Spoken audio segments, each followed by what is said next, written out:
ฝันก็เห็นอยู่ทุกคืนได้แต่ยืนและซื่นสมอยู่ห่างๆสื่อสารกันเพียงด้วยหัวใจ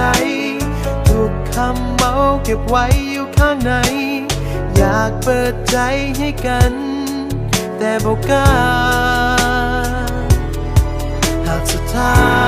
ยเราทั้งสองต้องได้จากกันและคำเว่าที่เก็บไว้มันบ่มีความหมายใดๆอยากให้เจ้าได้หูจะเก็บใจเอาไว้ให้เจ้าคนเดียวเท่านั้นก็พอเพียงแต่ขออย่าให้หัวใจนี่ต้องได้รอคอยวันและคืนต้องยืนคนเดียวโดดเดี่ยวกับความเงียบเหงา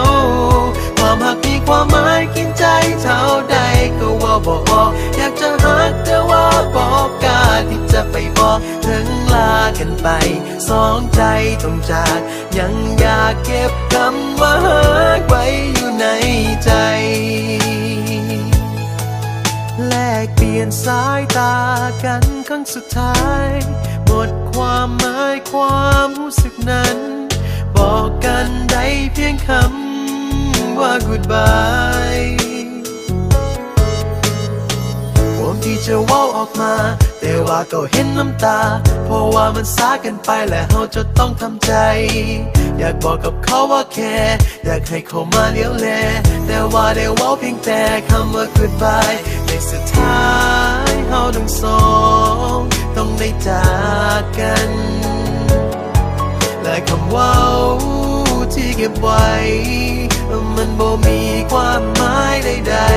ๆอยากให้เจ้าได้หู